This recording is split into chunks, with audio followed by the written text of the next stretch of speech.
Contacto con Melissa Atrad, que está del otro lado, literal, del otro lado del mundo, está en Turquía. Ella es sanjuanina, es periodista y también especialista, por supuesto, en estos temas internacionales, porque ha estado en los sitios donde se desarrolla el conflicto. Meli, muy buenos días, bienvenida a la mañana de Amanecidos. Adriana Vera, Seba Caruso y Daniela Pinardi te saludamos para conocer, bueno, cómo se está viviendo allí en Turquía y más cerca de Oriente Medio este conflicto y que se avisora, ¿no?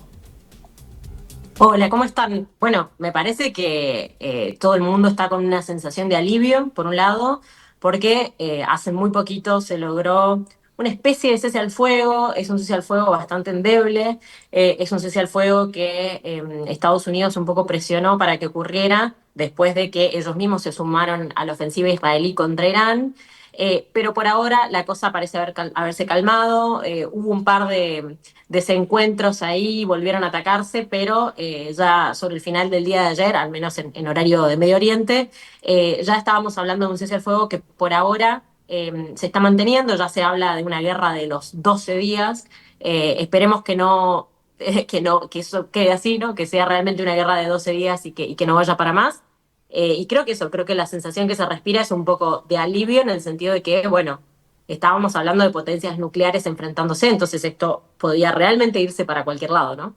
¿Y cómo lo vive el ciudadano allí en Oriente a esto? ¿Con temor por el conflicto, porque pueda extenderse este conflicto también a otros países, porque ya empiezan a tomar partido por uno u otro sector, ¿no?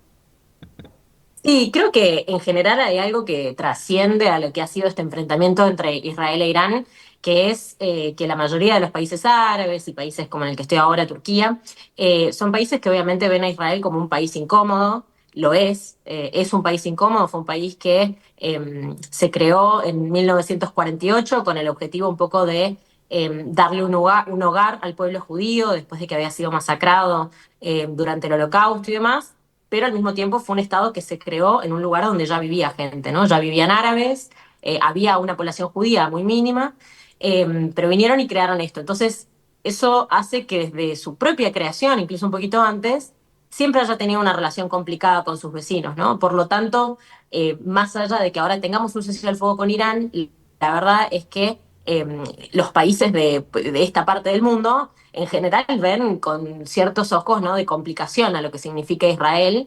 Eso no significa que en el pasado no hayan podido negociar. De hecho, antes del ataque del 7 de octubre de Hamas a Israel, había varios países de la zona que habían empezado bajo lo que se llaman los acuerdos de Abraham a, de alguna manera, normalizar sus relaciones con Israel, ¿no? Más allá de la historia complicada que tienen.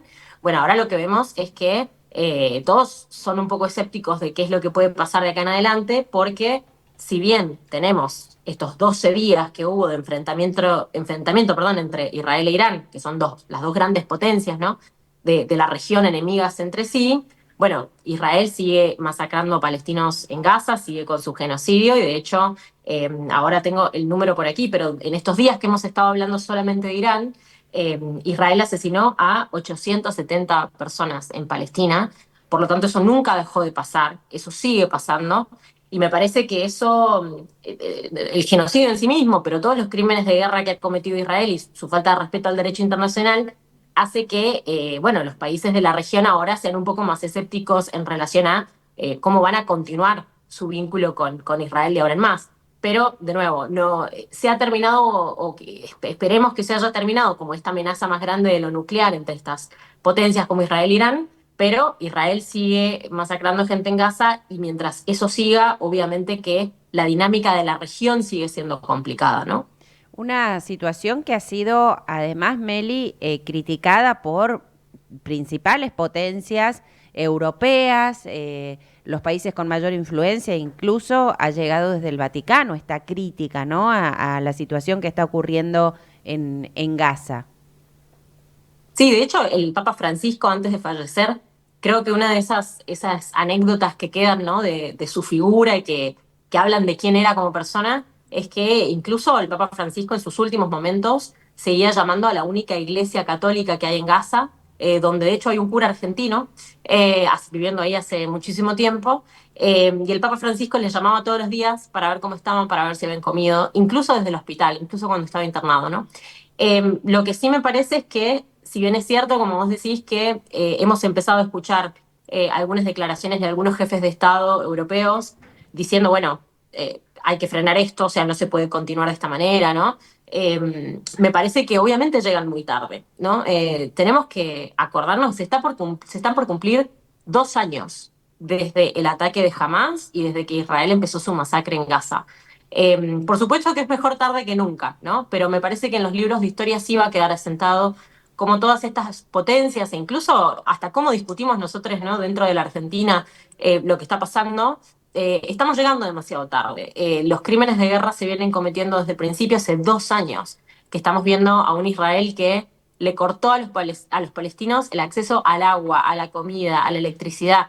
Todos esos son crímenes de guerra, ¿no? O sea, uno cree que la guerra en sí es un horror, y lo es, pero bueno, la guerra tiene reglas a ser respetadas, ¿no? Israel no las ha respetado, y no lo digo yo como analista, digo, lo ha dicho la ONU, lo han dicho organizaciones internacionales de derechos humanos como Amnistía Internacional, como Human Rights Watch, le están llamando genocidio a esto que Israel está haciendo, e Israel está enfrentando un caso en la Corte Internacional de Justicia, está siendo acusado por genocidio, y la Corte ha dicho que hay evidencia de que esto puede estar sucediendo, ¿no? De que justamente por eso lo van a seguir investigando.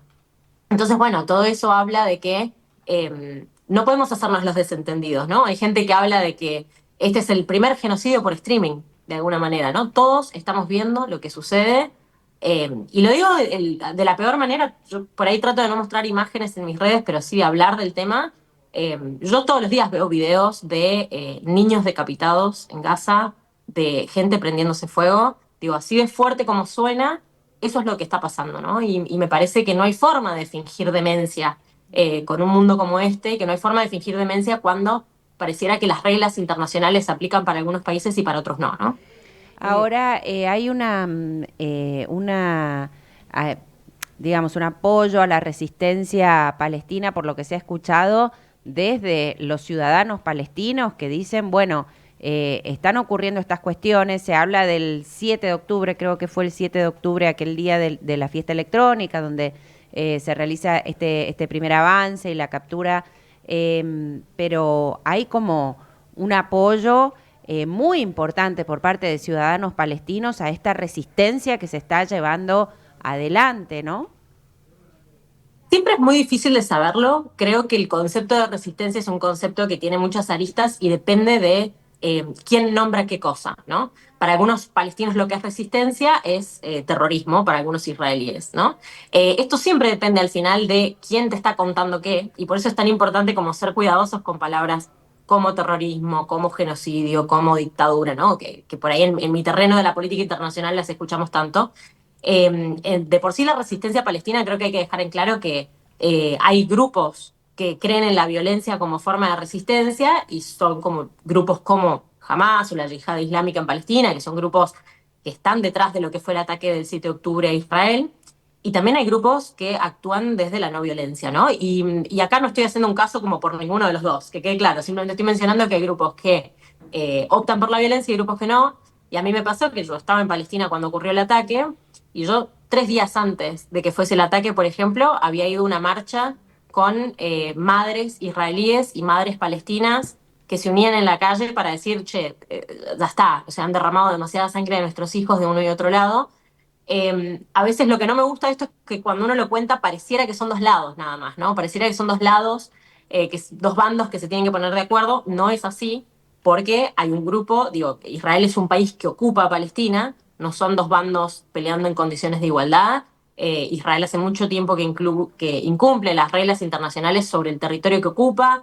Ha instalado un sistema de apartheid, y un sistema de apartheid significa, y lo cuento como una anécdota personal, que yo me suba a un colectivo en Palestina para llegar a Jerusalén, y que cuando pase por un control israelí hagan que se bajen todos los palestinos, y que yo con un pasaporte argentino pueda seguir adelante en el bus, ¿no? O sea, esa era la vida previa al 7 de octubre, ¿no? Eso es lo que ya pasaba ahí, y entonces no son dos bandos en condiciones de igualdad. Eso no quita que no haya habido segmentos de ambos grupos que por momentos se hayan juntado para tratar de llegar a soluciones más pacíficas o acercarse, ¿no? Como comunidades. Hoy en día eso está bastante complicado por todo lo que viene pasando, obviamente, pero lo que sí te puedo decir es que dentro de la población palestina, por supuesto que todo el mundo apoya el concepto de ellos deberían tener su propio Estado, ¿no? Algunos no creen en el Estado de Israel porque el Estado de Israel se creó sobre sus propias casas, los echaron y los mataron y los sacaron de sus casas para crear el Estado de Israel, entonces eso crea una herida histórica evidente. Pero además la sociedad palestina está bastante dividida. Hay quienes apoyan más la violencia, hay quienes no la apoyan para nada. Por supuesto que todos creen que tienen derecho, ¿no? A tener una vida digna y me parece que Melissa, eso al menos es el denominador común. te pedimos que te quedes un minuto porque estamos para las últimas preguntas, pero estamos en momentos ya de noticias. Un minutito nos dispensás, ¿Vale? Meli, y volvemos contigo porque está muy interesante esta conversación. Tenemos noticias a esta hora.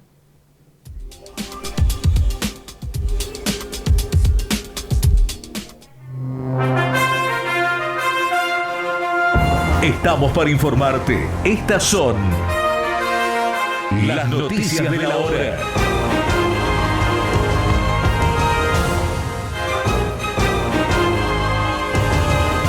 En San Juan, Laboratorio Rafo se transforma en Adium Pharma y eleva la inversión y el empleo en San Juan. Se realizará una inversión de más de 50 millones de dólares y habrá mano de obra para 200 nuevos trabajadores. en el país.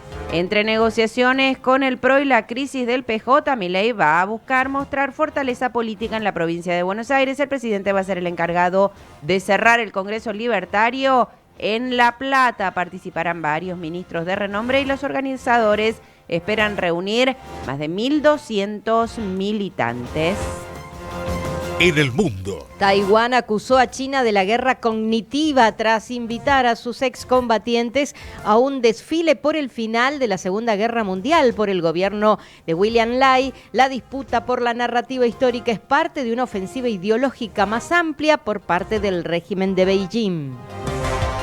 2020. Todo el deporte. Se viene el Sudamericano de Karate en Brasil y San Juan tendrá a su representante. La karateca Jennifer Volado se prepara junto a la selección argentina en el CENAR. El campeonato se desarrollará desde el 30 de junio al 6 de julio en Recife, norte brasileño. La sanjuanina viene de competir en el Panamericano de Monterrey, siendo una de las exponentes más importantes de la provincia.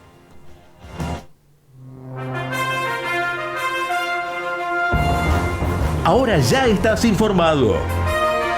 En la 1020. Noticias cada hora. Continuamos en la mañana de Amanecidos y estamos en contacto con una sanjuanina en Oriente Medio, en Turquía, y además es periodista y especialista en estos temas. Melissa Trade está con nosotros. Adri. Bueno, Melissa, entre todas las informaciones que van llegando y lo que estás relatando sobre los hechos, sobre todo cómo lo está viviendo la población en toda la zona, ¿cómo se recibe esta información de que un legislador republicano ha pedido para Donald Trump el Premio Nobel de la Paz? ¿Se toma como una trivialidad? ¿Se toma como algo verdaderamente serio? Mira, creo que son las noticias de todos los días. Bueno, no sé si se escucha el fondo para que vean que estoy en Oriente Medio, está como las calles ahí con la música. Me parece que son estas clásicas noticias donde parecen irrisorias, pero hace rato que vienen pasando, ¿no? Hace mucho tiempo que vemos cuestiones que para el mundo oriental son casi una ironía. Además, por supuesto que en Medio Oriente no es una cosa como homogénea, no todos los países tienen como el mismo objetivo ni los mismos intereses. Por lo tanto, cada uno un poco que juega su juego, ¿no? Pero me parece que lo que hay, de alguna manera, ¿saben qué? Me pasa que justo hace poco estuve en Estados Unidos. Estuve en una expo con mucha gente que trabaja en temas de inteligencia artificial, y cuando hablo de inteligencia artificial hablo de gente que trabaja también construyendo drones que después matan gente, ¿no? A ese nivel estamos hablando. Y me pasaba que algo interesante, quizá para leerlo al revés, más que cómo lo ve la gente de Medio Oriente, este tipo de cosas, me parece también interesante ver cómo Estados Unidos ve este tipo de cosas. A mí lo que me sorprendió es que si bien siempre va a haber una narrativa propia, ¿no? Para los propios de engrandecer lo que uno es, más cuando uno es parte de un país que es una potencia como Estados Unidos. Pero a mí lo que no deja de sorprenderme cuando hablo con este tipo de gente, más allá de que, por supuesto que hay gente que también critica eso dentro de Estados Unidos, pero cuando uno habla con estos grupos de gente en Estados Unidos, hay una cosa de realmente creer que ellos son, digamos, la cuna de la democracia, cosa que no es cierta, que además de ser la cuna de la democracia, ellos realmente tienen que expandir este mandato al resto del mundo y la forma en la que lo hacen es a través de la violencia, lo cual nos debería generar algunos debates, ¿no? Internos, pero realmente es interesante cómo ellos tienen esta cosa como del el complejo del salvador blanco, ¿no? Que tiene que ir como a salvar a la gente de Oriente Medio, a las mujeres, ¿no? Porque de repente escuchamos a mujeres de Estados Unidos hablar de, bueno, van a ir a salvar a las mujeres que tienen que cubrir su cabello en países como Irán, ¿no? Y para eso van y los bombardean, ¿no? Vamos a bombardear a las mujeres para que dejen de usar el hijab, que es el velo sobre la cabeza. Entonces, vivimos en un mundo muy, digamos, con ideas muy extremas realmente, y me parece que lo que Estados Unidos por ahí no llega a ver justamente son las dinámicas que eso generan al interior de Oriente Medio, ¿no? Y quizá dando un ejemplo, veníamos hablando del 7 de octubre, que fue el ataque de Hamas a Israel. Me parece que uno de los grandes ejemplos para leer esto está ahí. ¿Por qué? Porque Netanyahu, el primer ministro israelí, se puso como objetivo en esto que está haciendo en Gaza, ¿no? Uno de sus objetivos es destruir a Hamas, ¿no? Destruir a la agrupación. Y a mí una de las historias que me gusta contar en relación a eso es que Hamas, como organización, no existe desde hace tantísimos años, ¿no? Tiene un par de décadas nada más. Es fruto del contexto de lo que fue ocurriendo. Y como les digo, una de las historias que me gusta contar es que allá por los años 50 hubo una masacre de israelíes en Gaza, ¿no? O sea, los israelíes masacraron palestinos en Gaza. Eso quiere decir, pusieron a los hombres mayores de 15 años frente a una pared y los fusilaron. Y una de las personas que vio eso fue un chico, un adolescente, me acuerdo si tenía 8 o 12 años por ahí. Ese niño vio cómo mataban a su tío en esa pared. Ese niño terminó convirtiéndose en uno de los fundadores de Hamas, ¿no? Entonces, esto nos habla de que, nos guste o no, las lógicas del mundo y las lógicas de las organizaciones tienen que ver con heridas profundas, con cosas que acarreamos de generación en generación, y creo que nosotros también lo podemos entender, ¿no? Si hablamos de Malvinas, digo, yo ni siquiera había nacido cuando se peleó la guerra de Malvinas, y sin embargo uno lo tiene como una causa nacional y como una causa histórica, como una herida abierta, ¿no? Y no hay que pensar que la gente en otras partes del mundo no siente o sufre de la misma manera que nosotros, ¿no? Y lleva esas heridas de generación en generación, lo que les hicieron a sus abuelos, cómo mataron y masacraron a sus abuelos, y ellos lograron escapar. Entonces, digo, la violencia no surge de la nada, ¿no? Y eso no justifica la violencia, pero sí la explica. Entonces, me parece que eso tenemos que entender cuando pasan estas ridiculeces de, digo, engalanar, ¿no?, a Trump, como ponerlo en ahí como una estatua de bronce, que primero está muy lejos de la realidad, de lo que Trump ha sido como líder mundial, lo que viene siendo, las cosas que ha ocasionado en el resto del mundo, como otros líderes estadounidenses también. Me parece que lo que ellos no ven es el daño que esto va causando y cómo esto va erosionando lentamente a poblaciones que están, por supuesto, cansadas de ser bombardeadas, por supuesto, cansadas de que venga alguien de afuera a decirles cómo tienen que hacer las cosas y a intervenir en su propia política pública. Creo que nosotros como Argentina no lo aceptaríamos, ¿no? No aceptaríamos, quiero creer que no aceptaríamos que un país de afuera venga a decirnos cómo hacer las cosas, si bien tenemos nuestra historia con el FMI y demás, Claro. que un poco va relacionada, pero bueno, digo, estas historias de intervención en Medio Oriente de alguna manera van seteando cómo va a ser el futuro también de Medio Oriente, ¿no? Ha sido muy clara en eso, verdaderamente. Todos creo que en el área de Occidente tenemos muy incorporada la tira de Hollywood en todo esto, ¿no? Es así, cinematográfica, ¿no? Bueno, te agradecemos, Meli, por este contacto. Seguramente seguiremos encontrándonos porque desconocemos muchísimo de lo que ocurre en la otra parte del mundo, y muchas veces también depende de lo que leemos, depende de lo que vemos, depende de lo que escuchamos, es lo que podemos conocer, ¿no? Así es que bueno, te agradecemos infinitamente por este contacto. Desde Turquía, estás en Gracias a Turquía ustedes. ahora, ¿no? Sí, estoy en Turquía ahora, así que sigo cubriendo un poco desde acá. Para quienes les interesen estos temas, siempre en mis redes estoy como hablando de esto. Estoy como Melissa Trad, Trad, ahí en Facebook, Twitter, Instagram, me buscan. Seguimos hablando de estos temas, importantísimo lo que dijiste, hay que estar muy escépticos con la info que nos llega. La info, sobre todo en Argentina, en relación a Medio Oriente y en relación a Israel, realmente está muy desbalanceada, bueno, por conexiones históricas de la Argentina con esa parte del mundo. Entonces me parece que está muy bueno encontrar lugares y personas que nos puedan contar por ahí el otro lado de la cosa, ¿no? Así que bueno, les agradezco un montón el contacto y bueno, saludos para Lucho también, pobre, lo mandaron a cubrir Sí, con sí, sí, sí, frío en con su muchísimo cumple. frío en el día de su cumpleaños, pero bueno. Horrible. Sí, sí, sí, sí, sí, sí, sí. Te agradecemos mucho, Meli, como siempre, muy clara.